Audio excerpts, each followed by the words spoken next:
Welcome to NinjaCast, a photography podcast powered by Studio Ninja, the world's highest rated business management app, built specifically for photographers. Listen and learn as the most successful photographers on the planet share their knowledge to help you transform every element of your photography business. Here's your host, Sally Shaw. Hi guys, welcome to NinjaCast. Today I'm joined by the incredible Neil Redfern. Neil is a total pro when it comes to lighting your subjects and going that extra mile to create those epic portraits. I can't wait to hear all of the knowledge that he's got to share with you all, so let's get started. Hi Neil, how are you? Hi, I'm very good, thank you. I'm honoured to be on the podcast with you. Oh, bless you. It's such a pleasure to have you on the show. I've been so excited for this one. Oh, thank you. So how's things with you? How's life at the moment? Well, yeah, good. As good as things are in 2020.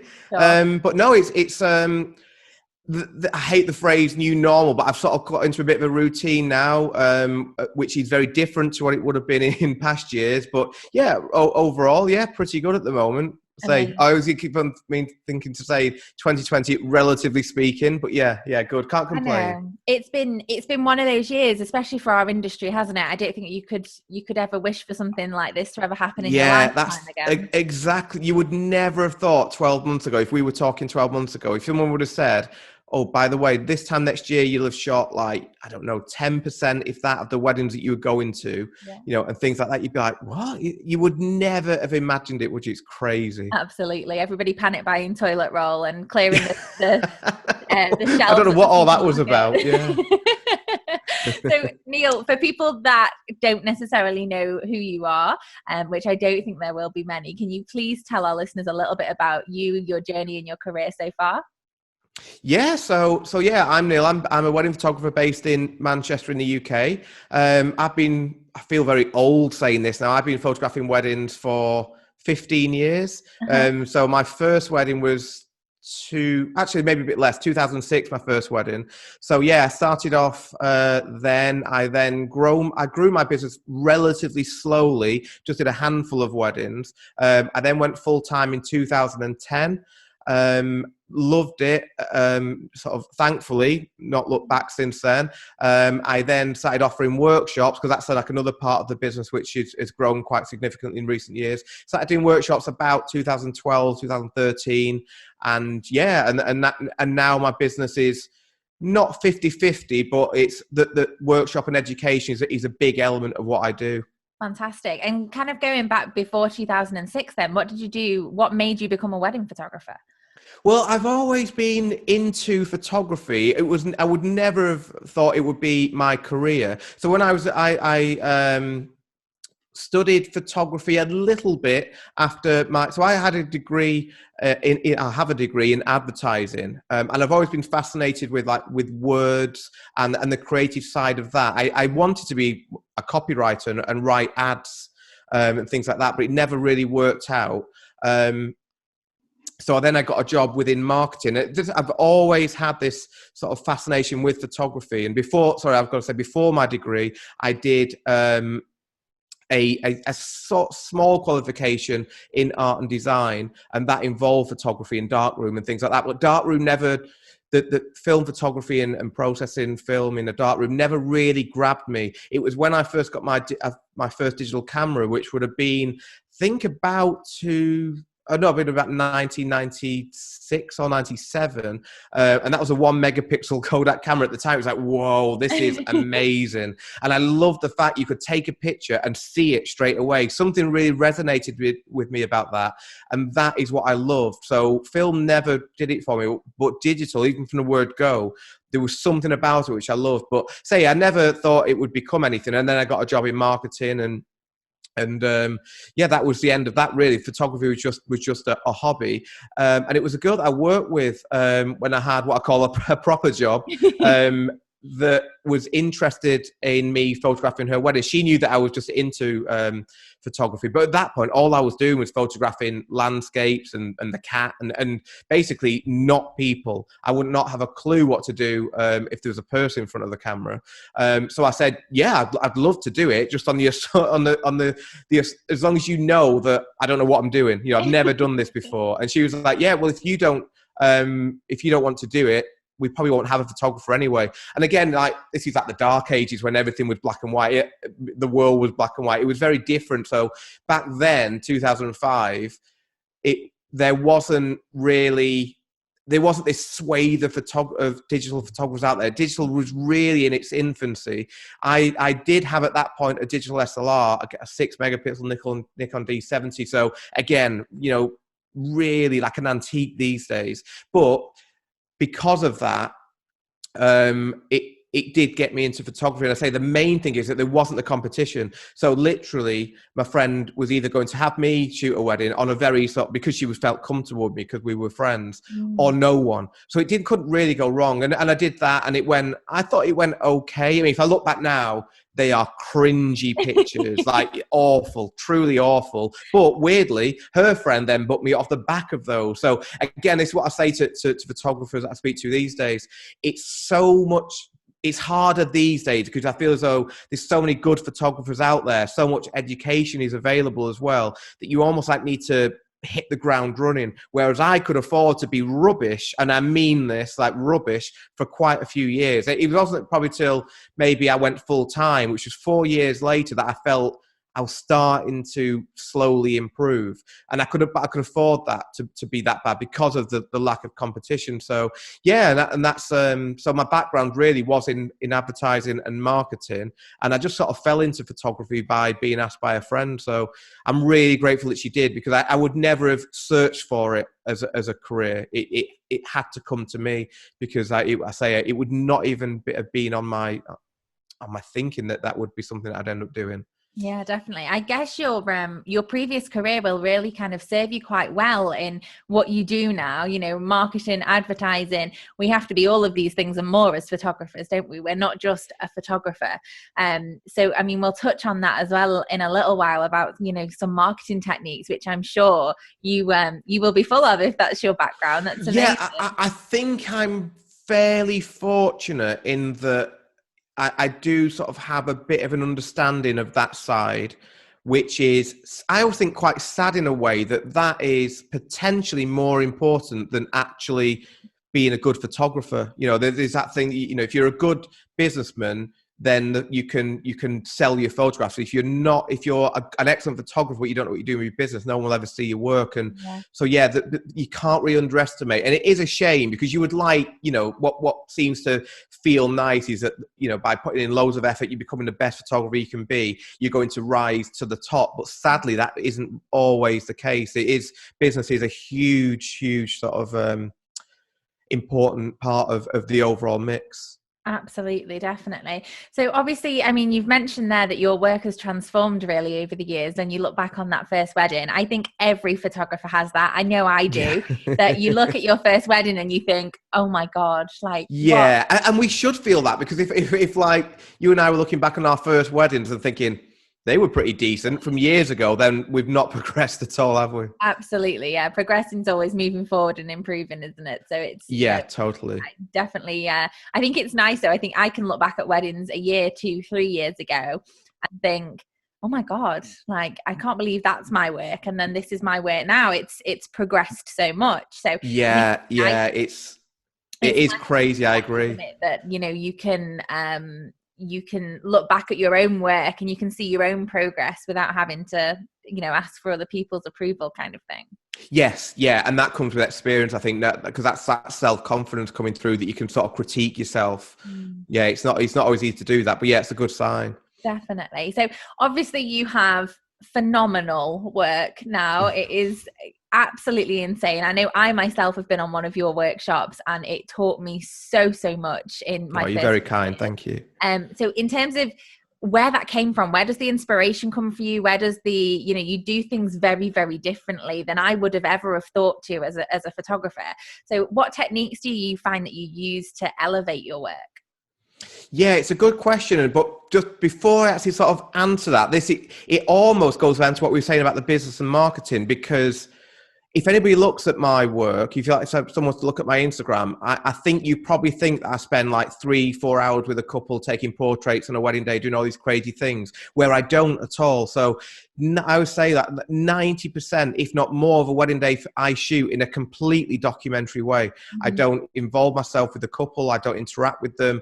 I have silent cameras. I try and shoot the day as if it would happen, as if I wasn't even there. Mm-hmm. So that is how I approach a wedding day. So for me, if the average wedding day for me is 12 hours, say, 11 of those hours, I'm not in any way interacting with the couple. Yeah. So that's how I approach the day. But, and this is where like maybe the marketing side comes into it a little bit more.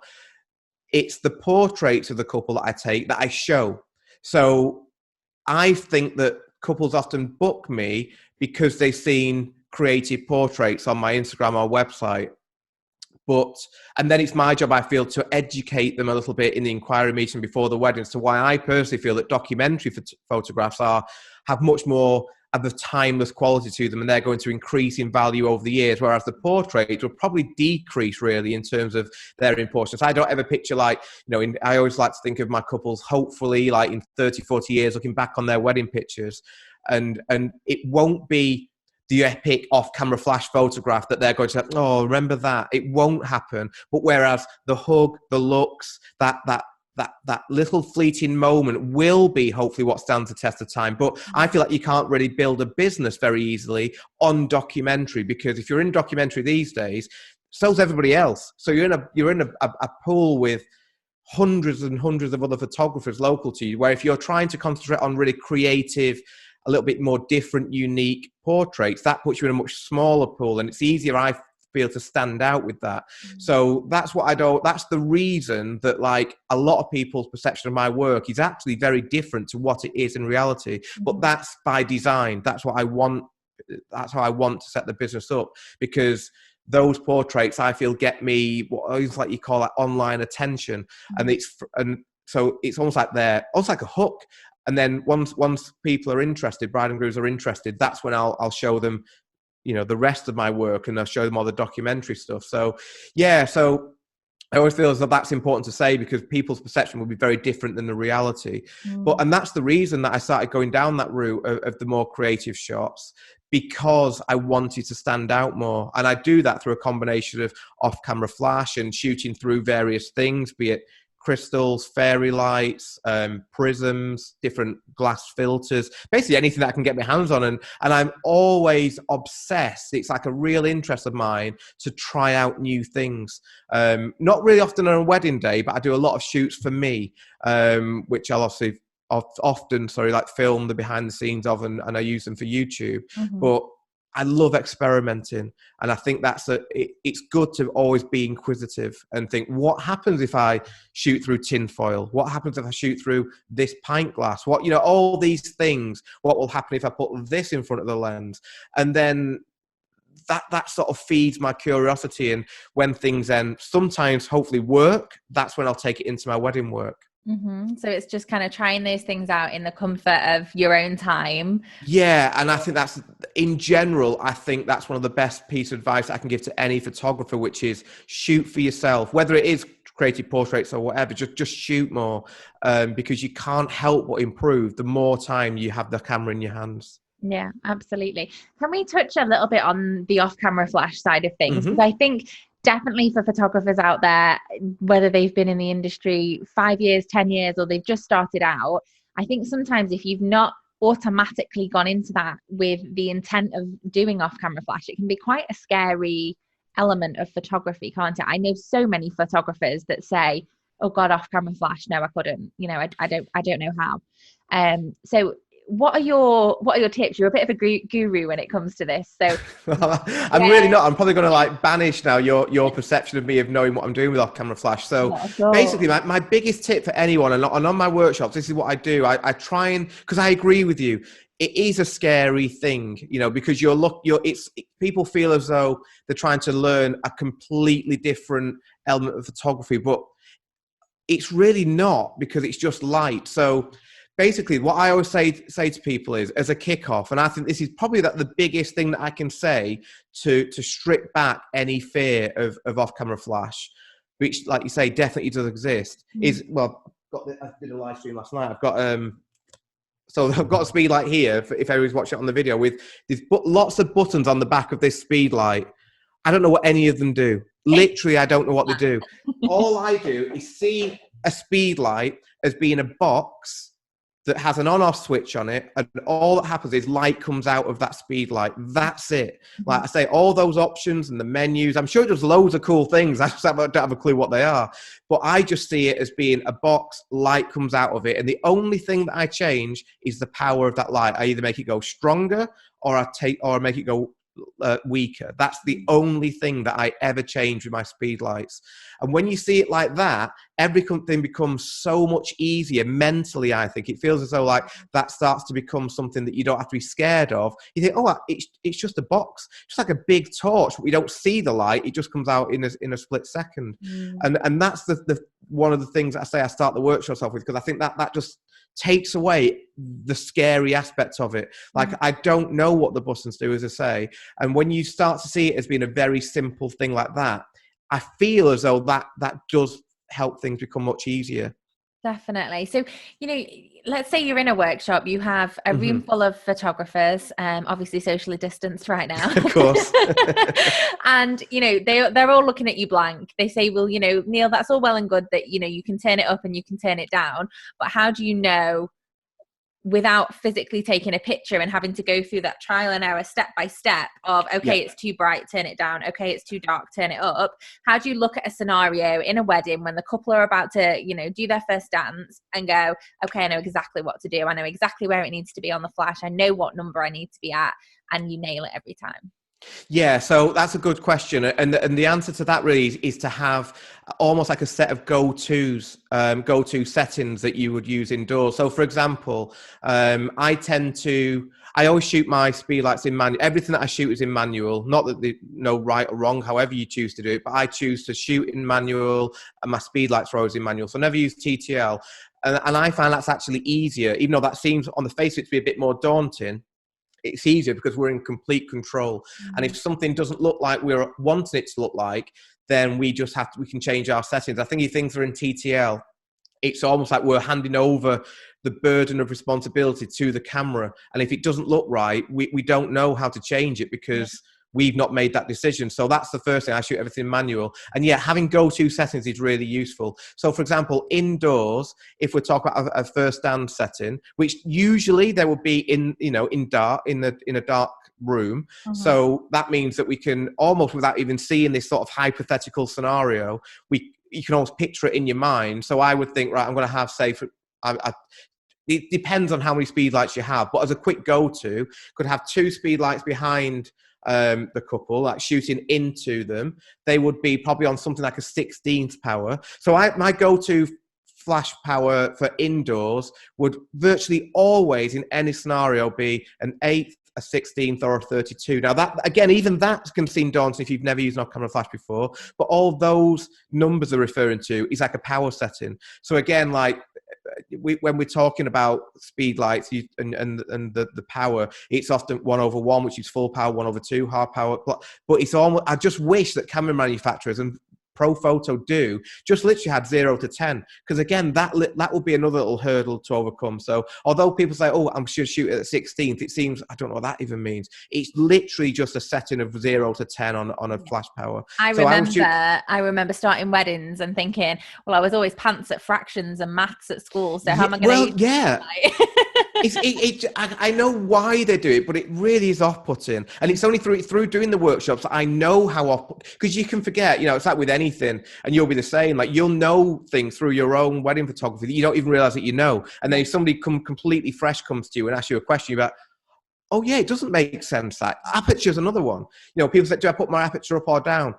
what does that, is that means the number goes higher, but actually often people mean the opposite, and wider or narrower doesn't seem to make much sense either. Again, if aperture just suddenly went from 1 to 20, it will become easier for people to understand. So the terminology is difficult, but yeah, again, that's why I try and make everything really simple. And the reason I do that is because that's how I work. I am not a technical photographer at all. I don't understand, I say, a lot of the complexities of what the equipment does. I just know how I use it, and I use it in a very simplistic way.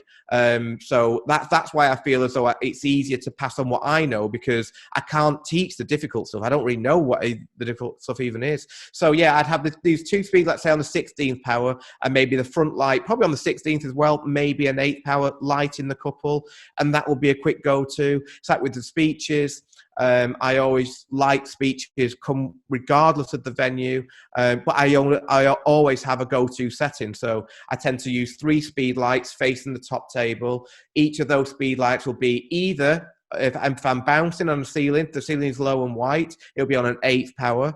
And if it's not, I'll have them direct the speed lights with a mag grid, which is just a modifier, which just stops the spill of the light. And those speed lights will then be on a 16th power. And basically, so if you can imagine like a top table and there's 3 speed lights facing the top table, whichever speed light is behind me, I turn off. And then as I'm moving around the room, I change which 2 of the 3 I'm using. But that, again, is a quick go-to setting that means that you think, right, that's my base. And then if I look at the camera and think, I'm not happy with it, it's only going to be small tweaks. So that's the other thing that I would say. I do say to people that, just try and give yourself these base points that you can work from. And again, honestly, and the great thing is, once you start doing that, then slowly you'll just start to pick up things. But the hardest step with any, it's like that saying, the cheesy saying, the hardest step is the first one. But once you do that and you have your go-tos, it does become easier. And then, a few weddings down the line, you'll be flying. Absolutely. So can we kind of run through quickly wedding day? Obviously, you have 2 quite contrasting approaches in terms of documentary. Yeah, very much so. And also then the portrait side of things. Can we run through briefly kind of where you would and necessarily wouldn't personally use off-camera flash and the reasons for those? Of course, yes, yeah. Well, primarily I work on my own on a wedding day. I would say maybe 1 in 3 weddings I have a second shooter, but oftentimes that second shooter is a second shooter. They're not like an assistant or anything. So it doesn't really change my approach to how I shoot a wedding day if there's somebody with me or not. So to go through a wedding day, so getting ready, you virtually all natural light. The only time that I'd use off-camera flash days is if I felt like I had to, or if I've got a lot of time. And I try and give myself a lot of time with the getting ready section of a wedding day. I purposely arrive earlier than probably even the bride sometimes would suggest. I like to have about 3 hours there, and that's that. A lot of that is just a psychology of wanting to arrive, sort of make everybody feel comfortable.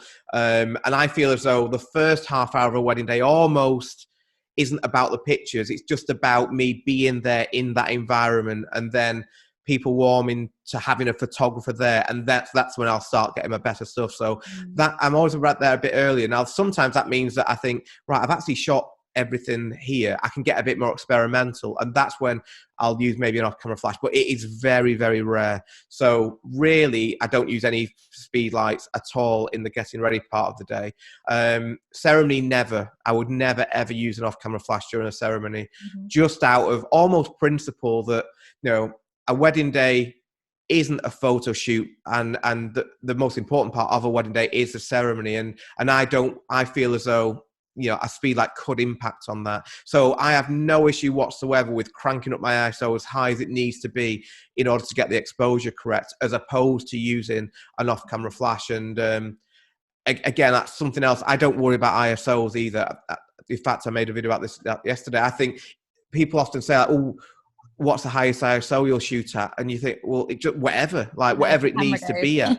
Yeah, because no bride and groom ever will look at a picture and say, oh, we really like that moment. It takes me back to how I felt when that happened. It's beautiful. It's a shame it's a bit it's a shame it's a bit grainy. That never ever happens. As long as the exposure in the moment is good, they're happy. So I don't worry about ISO. So ceremony, definitely not flash. Then it's one of my favorite parts of the day. Then, as you'll know, where it's all the hugs and the kisses. Nothing for that either. Like that would all be natural light. And then after that would be.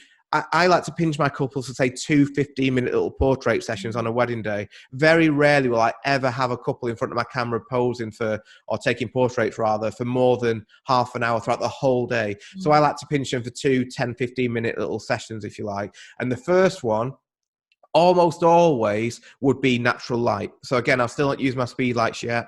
And then traditionally then, in the UK anyway, that's when we'd have the speeches. That is when I'll use off-camera flash then for the first time. Then after that, we've normally got that sort of lull where evening guests arrive and there's a drinks reception. That's when I like to try and pinch my couples for a second time at some point then, for again, I'd say like 10 minutes, 15 minutes. And that is where I will take the images which I feel are going to be more what you would probably think I take on a wedding day, the creative portraits. And the reason that there's 2 reasons why I like doing them at that time in the evening. One is because I have that little bit more time, I would say. So it's not like it's a bit hectic, as you'll know better than anyone earlier on in the day. But in the evening, that little bit of a chance to have a bit of a breather. So that's a good reason. 3 reasons. One, the light is often lower, or even if the light is really bright, if it's the middle of summer, I'll still try and take those shots, maybe indoors. And then try and use, because if the natural light is good, I'll still always just go with the natural light. If you've got a beautiful sunset, it's rare that I'd even use the off-camera flash then. Yeah. I'd just prefer to use that light that is really nice. But the great thing about off-camera flash is that it doesn't matter if the weather's really bad. That can actually be a good thing. What you want to ideally get to is the point where if it's raining, you're thinking, oh god, it's raining, so I know I can get something really nice in the rain because of using flash, especially I say when it's dark. So that would be the other time. And then the last reason, which is why it's really beneficial to save those sort of more creative shots for the evening, is that you've got time to sort of recce it. So when the bride and groom are sat down having their meal, I'll just spend 15-20 minutes wandering around the venue, thinking, right, what am I going? Oh, there I could use, and I can get my literally my setups. So set the speed lights up on stands, and then say to couple, can I just pinch you for like 10 minutes now? I'm just going to go here, and here, and I'll normally be only looking to take, maybe if we talk about the creative portraits, maybe 2 or 3 per wedding tops. So I'm not looking at, they're not big numbers at all. So that's when I'll take them, and then when they go into the dancing. Obviously, first dance, I'll use speed lights. The dancing, I'll use speed lights. But they're all set up on off-camera flash. So the great thing, again, you sort of set them up, forget about them then, and you just carry on shooting. And then maybe, if I think, oh, there's something really good, like later on, I'll maybe pinch the couple for literally a minute. And that'll be for like one final shot. And I like to do that because oftentimes by that point in the day, I should have everything.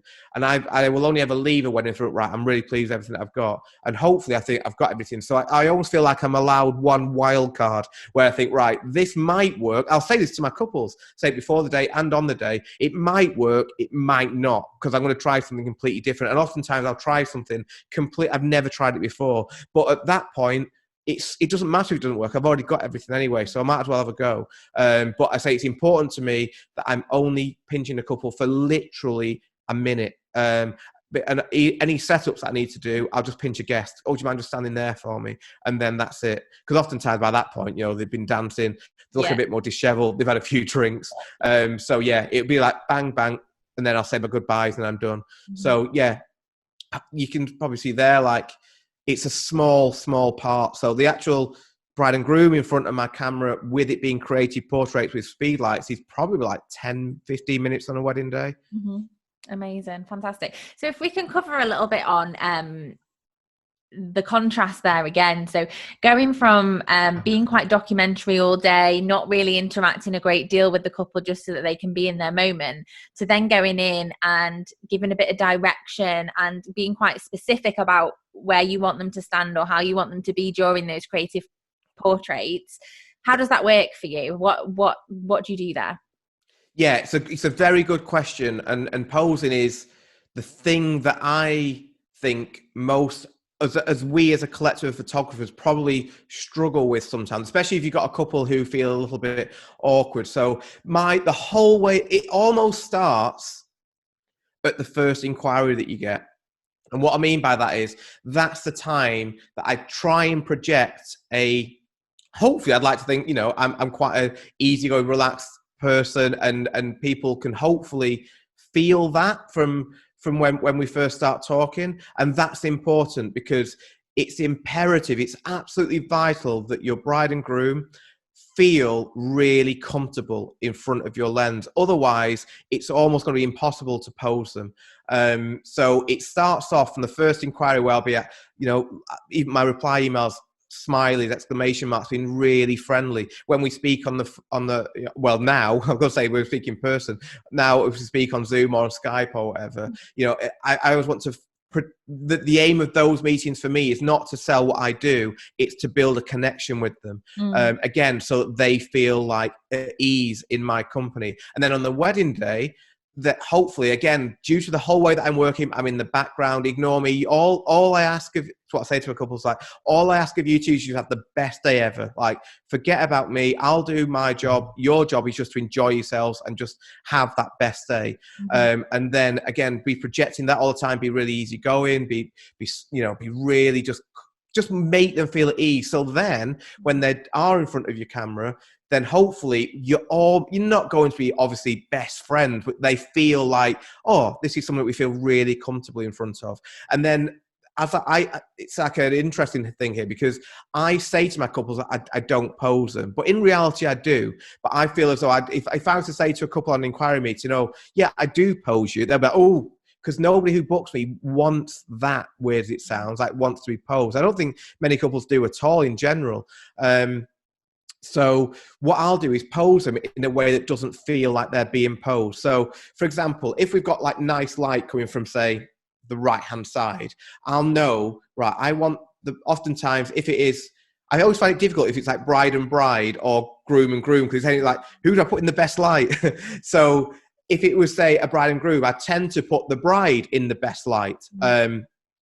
So I'd want her to be sort of side onto the light, looking towards the light. And I always want my couples to be close, physically close, with a really good connection between the two of them. Like, so really scrunched up close. But what I'm actually doing there, I'm putting the bride in side lighting. I'm trying to get, this is like the photographer side of me speaking now. I want the bride to be looking towards the light with Rembrandt lighting on her face. I want the groom to be nice and close with nice and close with their heads. And I want a moment between them.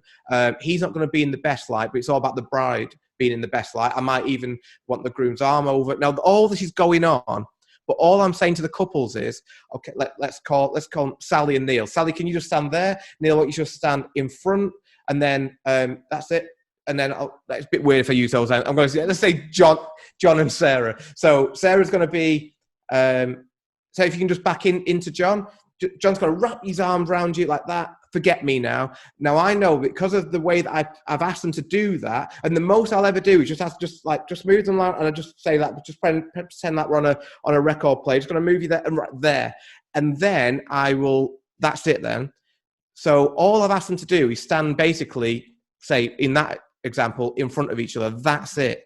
But I've asked them to do that in a place where I know where the light's going to come from. And I know that when they start interacting, and I'll often do that by just asking maybe just to answer little questions to each other, whatever it is, I just create moments between the two of them. The bride is naturally going to look that way because that's where the groom is. The groom is going to look at the bride. So then the bride unwittingly is in nice short lighting. She's got like the good Rembrandt light on her face. She doesn't know that because I'm not going to say it in a really technical way, but that's how I would do it. So basically I'm breaking it down massively so that the bride and groom don't really even realize that they're being posed, because all I'm doing is saying, can you get really close together?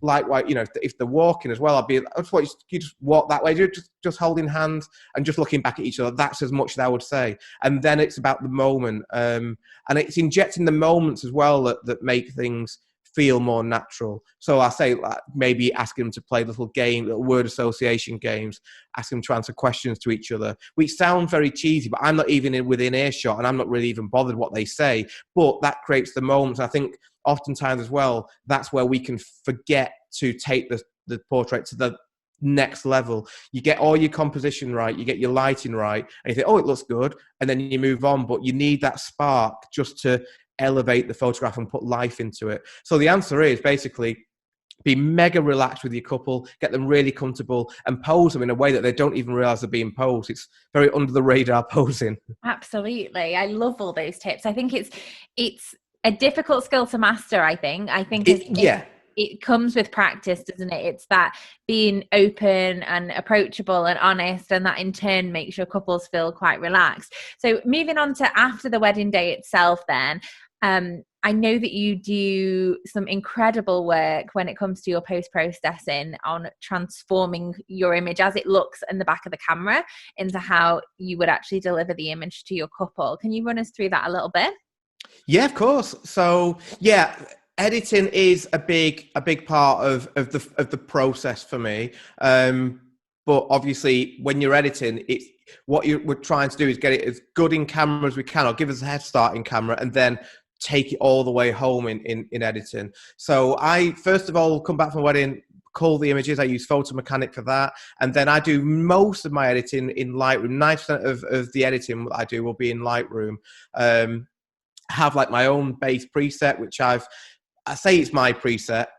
It is, but it started off like I've been using Lightroom, since day one, since it first came out.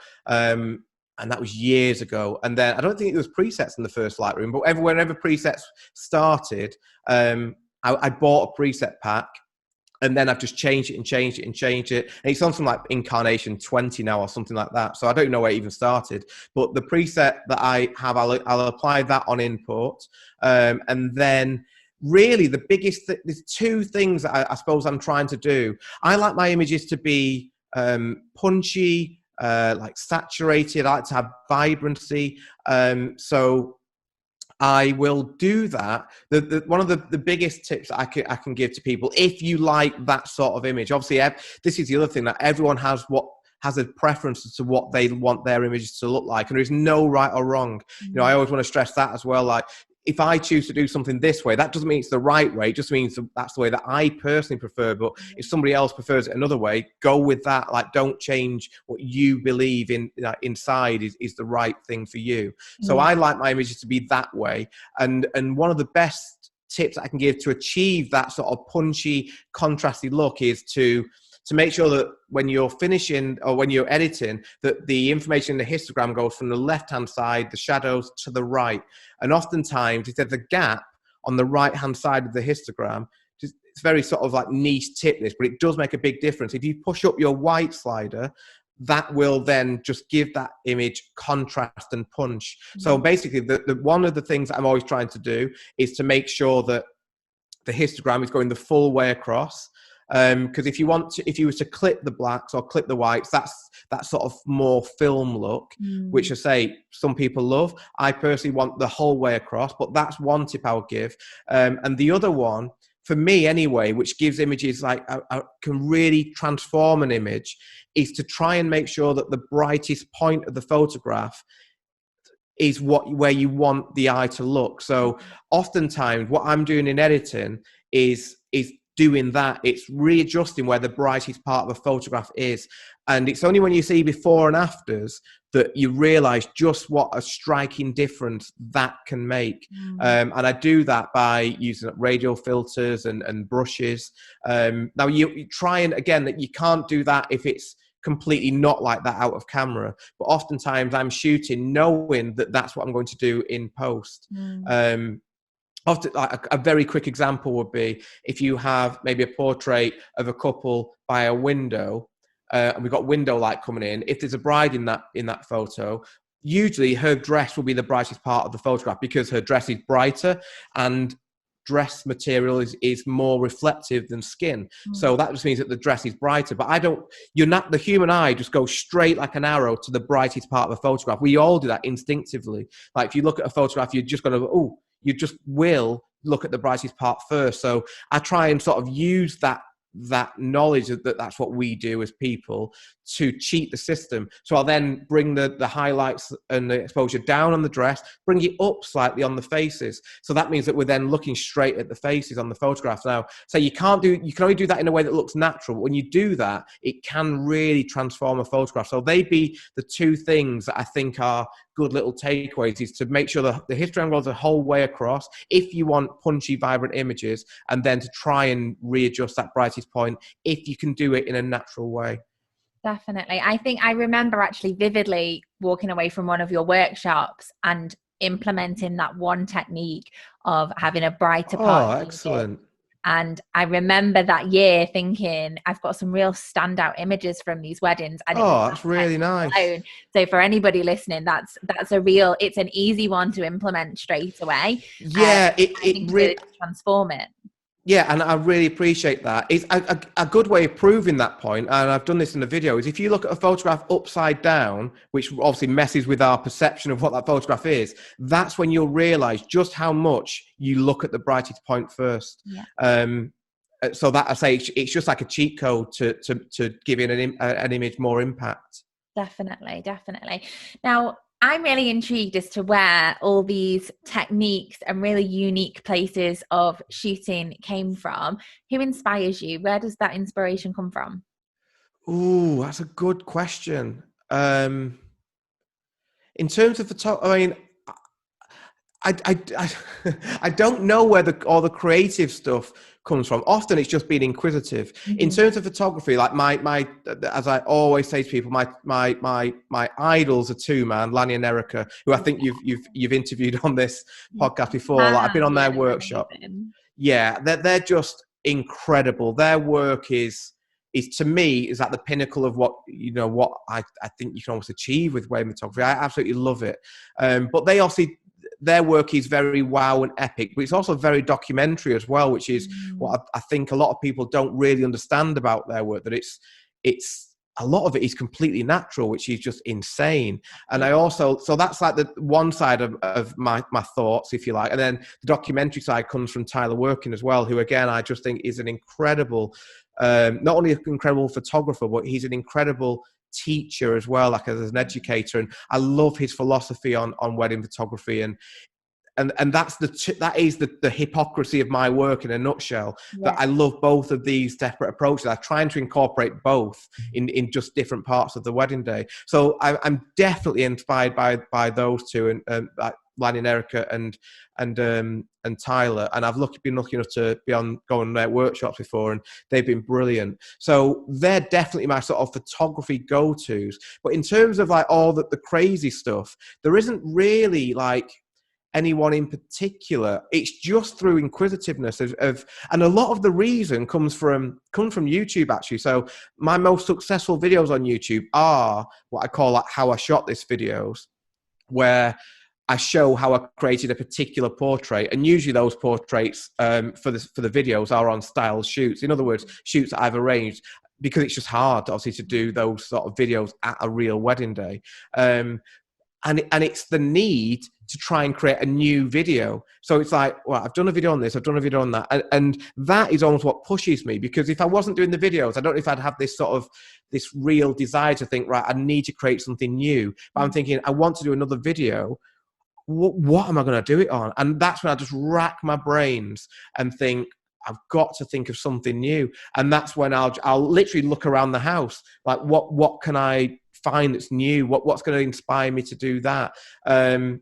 So yeah, it's almost like just I don't want to say need, because obviously nobody needs to do this stuff, but it's this sort of drive to make a video that is different, because ultimately that they are the videos that seem to do well for me. So yeah, it's trying to create the content, I suppose, and in doing so, thinking I've got to create something new for it. So that would be the reason, because I really feel like that's a cop-out answer, but I can't think of anyone. I think, oh, they're doing something like really cool with that, and I'll try and do that. So it's just that desire to try and create something new. Do I recall you shooting on a children's camera or something like that on one of your Yeah. YouTube videos. Yeah. Again, things like that is because it's fun to make, and it's Yeah. fun to do stuff like that.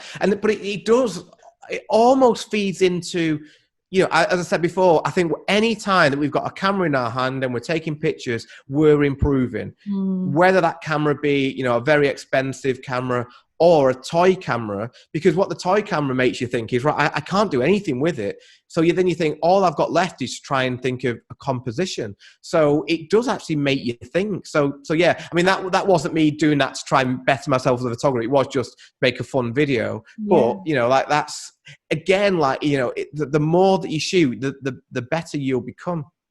Definitely. I know you touched on it there briefly, but I mean, being an educator and the educational side of your business is a huge element for you now, isn't it? So can you tell our listeners a little bit more about that side of your business? Yeah, of course. So yeah, again, it's something that I don't want to say I fell into it, but I started doing workshops in 2000. I think it was 13, with my friend Liam Crawley from the Crawleys. He's an amazing wedding photographer as well. And we I think neither of us had the nerve or the confidence to do a workshop on our own at that point. So we joined forces and started doing them together, and that was brilliant because I think we both got confidence from each other, and we sort of like, I suppose we handheld each other through that, and that was cool. And then we then sort of did that for a couple of years, and I then started offering them on my own. I think 2015, I would say, something around then, and I absolutely loved it. And I found quite quickly, especially from the get-go of doing workshops, that you'll know as well, Si, that when you leave a wedding, you think, I've done okay there. I never leave a wedding thinking I've done brilliant, but when you think I've not done bad, you get a lot of satisfaction from that. And when your couples see the pictures, hopefully they're going to like them, and you think, oh, I love that feedback, and that you think I've done something that's going to mean something, and that's such a nice feeling.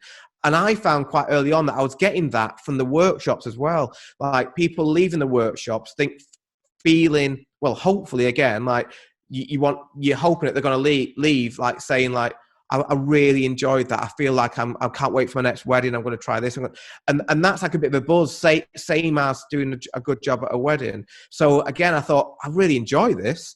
And it was similar in that sense, in the feeling, but also very different. And I like the sort of the yin yang of the going out and shooting a wedding and then talking through the processes on a workshop. So it sort of complemented like the wedding photography really well, I would say. So yeah, I just found that I really enjoyed it. And then as time's gone on, I've adapted the workshops and tinkered with what it is that I offer and things like that.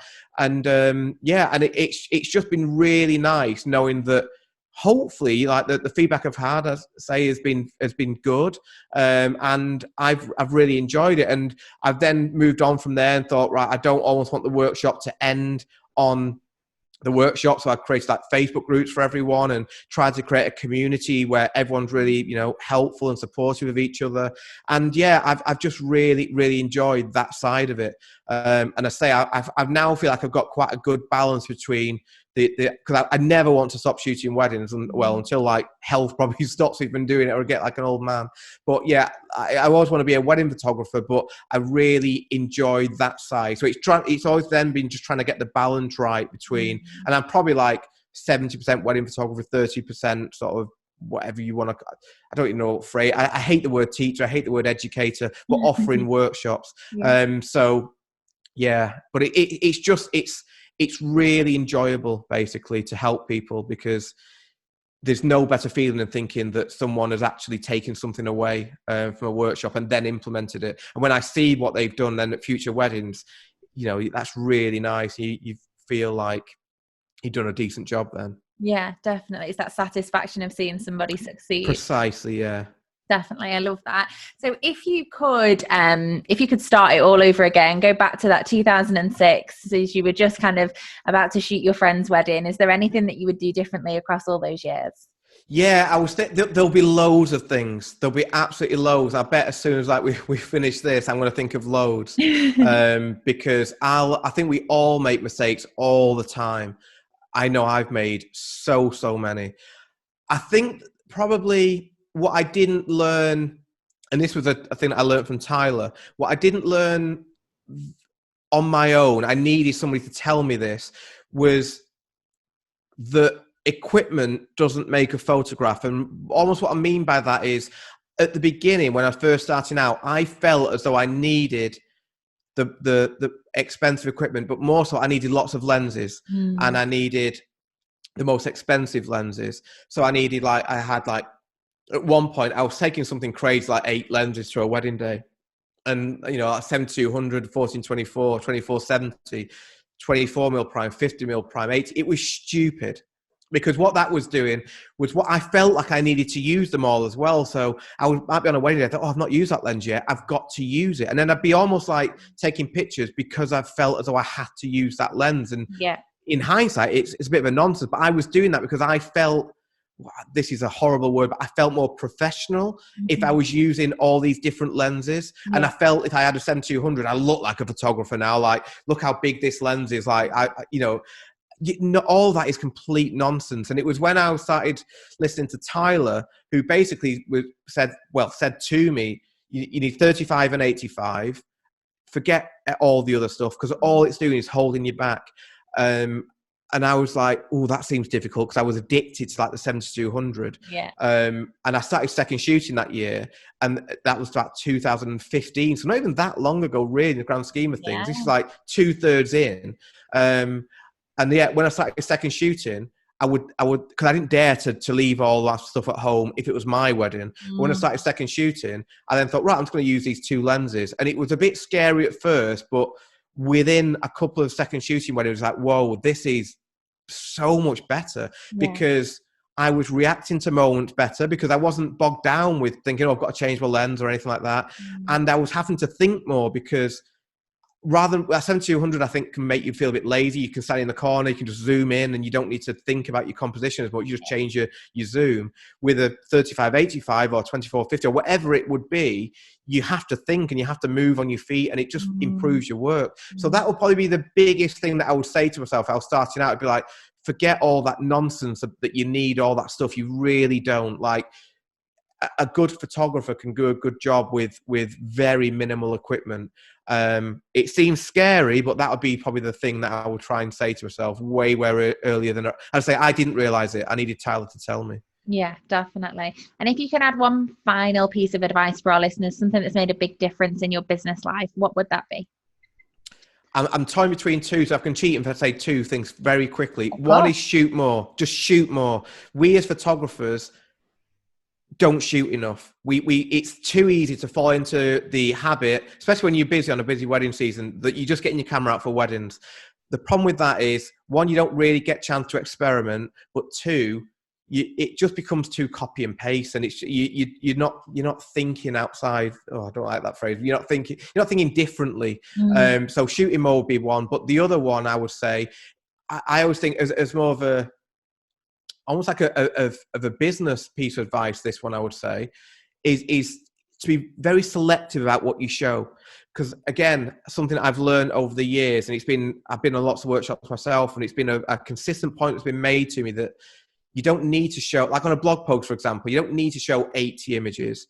Because if you do that, you're bound to be showing some work in there that isn't your best, I would say. I would say that if you if you come back from a wedding, you sort of rank those pictures out of 10, you hopefully you're going to have a few 8, and this is how I think, 8 and maybe even a 9 out of 10. I don't know if anyone can ever reach a 10, but you sort of like, you might get a few 8 and 9 out of 10s, but the majority, and I'm certainly speaking for me in this case, the majority, I would probably say a 5 out of 10, 6 out of 10s.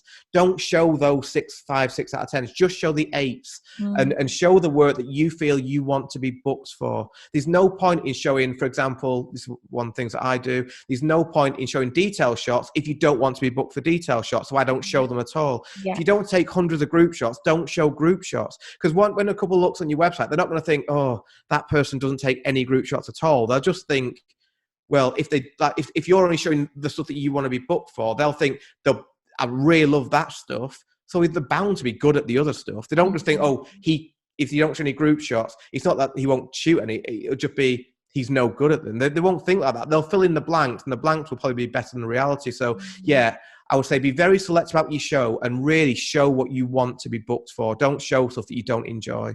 I love that. That's a great tip. If our listeners would like to find out a little bit more about you, get in touch with you about any of your educational side of things or your photography, how can they do that? Yeah, I would say if anybody did want to, I mean, this is my website, but really I would say in terms of if it's for, I assume like mainly photographers watching this, I'd say my Instagram is a good go-to, which is just at Neil Redfern. And on there, I always use stories and things, so you'll find links to other things. So yeah, that's always, I'm very active on there. And then obviously my YouTube channel, which again is just, I think it's Neil Redfern. If you type in Neil Redfern into YouTube, I'm sure you'll find my stuff there. So yeah, they're the sort of go-to place, I would say. Probably more so than my website now. It's like I even for bride and grooms now will look at Instagram more so than my website because I'm very poor and rubbish at updating my website. Oh, aren't we all? It's a minefield. Amazing. Well, thank you so much for joining us, Neil. Honestly, it has been such a pleasure to catch up with you again. I'm really honoured to be on, so thank you. Not a problem at all. I know that I've had a hell of a learning curve out of this podcast and learned so very much. So I know our listeners will have done as well. So I can't thank you enough for that. And hopefully we'll catch up again soon when the world calms down again. Definitely. Thank you so much. All right, Neil. See you soon. See you soon. Bye. Bye. Okay, guys, that's everything from me today. Thank you so much to Neil for coming on the show and sharing all of his expertise and knowledge with you all.